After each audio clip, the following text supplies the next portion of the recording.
Oke, selamat datang kembali. Pernah kepikiran nggak gimana caranya para ilmuwan itu bisa tahu wajah sebuah molekul? Nah, hari ini kita bakal jadi detektif. Detektif molekuler. Kita akan selidiki sebuah proses super penting yang namanya elusidasi struktur. Percaya deh, ini adalah kunci di balik penemuan obat-obatan paling canggih di dunia. Coba deh bayangin skenario nih. Ada seorang peneliti, dia nemuin senyawa baru yang kelihatannya bisa jadi obat buat penyakit serius. Pertanyaannya sekarang, gimana caranya dia tahu senyawa itu apa? Maksudnya, benar-benar tahu bentuknya, susunannya, sampai ke level atomnya. Nah, itulah gunanya elusidasi struktur. Jadi elusidasi struktur itu apa sih sebenarnya? Gampangnya gini, ini adalah proses buat nentuin susunan 3 dimensi atom-atom dalam sebuah molekul, secara presisi banget. Anggap aja kayak kita bikin blueprint atau cetak biru yang super detail buat sebuah gedung. Tanpa blueprint ini, mustahil kita bisa tahu fungsi dan keamanannya kan? Oke, terus kenapa blueprint molekuler ini penting banget? Well, ini bukan cuma soal teori di buku pelajaran loh. Ini benar-benar menyangkut kesehatan dan keselamatan kita semua. Kuncinya itu ada di sini. Struktur sebuah molekul itu nentuin segalanya. Fungsinya, efektif atau enggaknya, sampai keamanannya. Dengerin deh, perubahan sekecil apapun di strukturnya itu bisa mengubah obat penyelamat nyawa jadi racun mematikan. Serius, bentuk molekul inilah yang ngatur gimana dia berinteraksi sama tubuh kita. Punya struktur yang akurat itu krusial banget. Dan ini alasannya. Pertama, kita jadi paham soal hubungan struktur aktivitas. Gampangnya, kenapa molekul bentuk A bisa lawan virus, tapi bentuk B nggak bisa? Jawabannya ada di strukturnya. Kedua, soal kemurnian dan identitas. Kita harus yakin 100% kalau isi pil itu beneran zat yang kita mau. Ketiga, ini penting buat obat generik, untuk membuktikan kalau obat generik itu benar-benar sama persis dengan obat patennya. Dan yang terakhir, dengan tahu strukturnya, para ilmuwan bisa mendesain obat yang jauh lebih baik dan aman lagi ke depannya. Oke, siap. Sekarang kita intip kotak peralatan para detektif molekuler ini. Kita bakal lihat alat-alat canggih apa aja sih yang mereka pakai buat mecahin misteri-misteri ini. Nah, yang pertama harus kita tahu, nggak ada satu alat ajaib yang bisa langsung kasih semua jawaban. Nggak ada. Mirip kayak tim forensik di film-film, mereka kan butuh sidik jari, sampel DNA, macam-macam bukti. Ahli kimia juga gitu. Mereka menggabungkan petunjuk dari berbagai instrumen canggih. Dan inilah 4 alat utama mereka, anggap aja ini contekan kita. Pertama, ada spektroskopi inframerah atau IR. Ini gunanya buat ngintip gugus fungsi molekul, alias bagian-bagiannya yang paling aktif. Kedua, spektrometri massa atau MS. Ini kayak timbangan super akurat buat nimbang berat molekul, plus bisa nunjukin molekul itu pecah jadi bagian apa aja. Ketiga, ada NMR. Nah, ini jagoannya buat memetakan kerangka karbon hidrogennya, kayak ngeliat tulang rangkanya gitu. Dan yang terakhir, ada kristalografi sinar X. Kalau kita bisa bikin kristal dari molekulnya, alat ini bisa kasih kita gambar 3 dimensi yang paling jelas dan detail. Benar-benar presisi banget. Oke, jadi kita udah punya semua alat canggih tadi.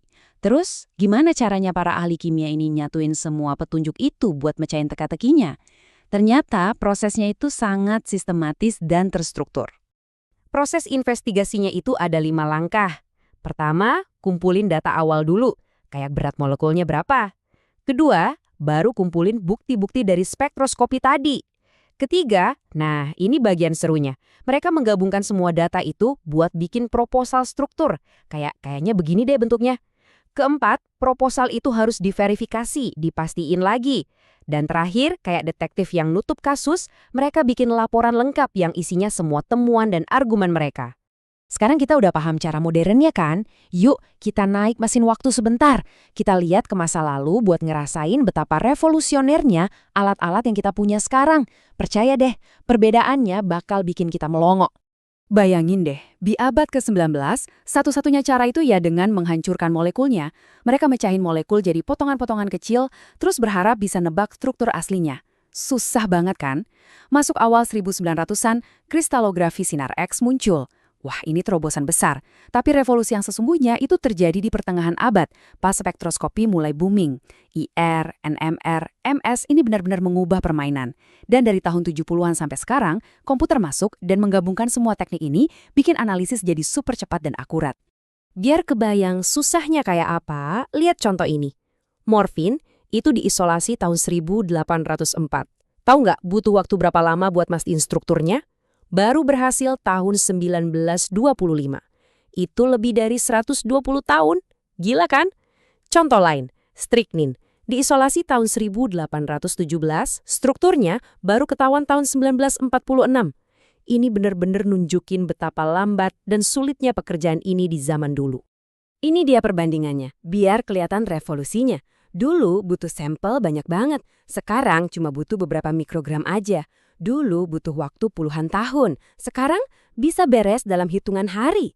Dulu hasilnya sering nggak pasti, sekarang presisinya luar biasa tinggi. Dan yang paling keren, dulu sampelnya harus dihancurkan. Sekarang banyak teknik yang nggak merusak sampel sama sekali. Lompatannya itu benar-benar dari zaman batu ke zaman digital. Dan ngomongin pencapaian besar, ada satu nama yang harus kita ingat, Dorsey Hodgkin. Di tahun 1956, dia pakai kristalografi sinar X buat mecahin struktur vitamin B12. Vitamin B12 ini molekul raksasa loh, beratnya lebih dari 1.300. Di zaman itu, ini adalah sebuah pencapaian yang monumental, benar-benar nunjukin kekuatan dari teknik-teknik baru ini. Jadi apa sih inti dari semua ini? Intinya adalah perjalanan ilmiah yang panjang dan luar biasa ini, dari metode hancurkan dan tebak sampai ke alat-alat canggih sekarang, itulah fondasi dari semua obat-obatan yang aman dan efektif yang kita pakai hari ini. Obat sakit kepala, antibiotik, semuanya. Kita berutang banyak pada para detektif ini. Sebagai penutup, saya mau kasih satu pertanyaan buat kita renungkan. Dengan teknologi yang makin canggih tiap hari, kira-kira misteri molekuler apa lagi ya yang bakal terpecahkan? Dan yang lebih penting, penemuan itu bakal membuka pintu keterobosan kesehatan apa buat kita semua. Siapa tahu kan, masa depannya benar-benar seru untuk dinantikan. Terima kasih sudah menyimak.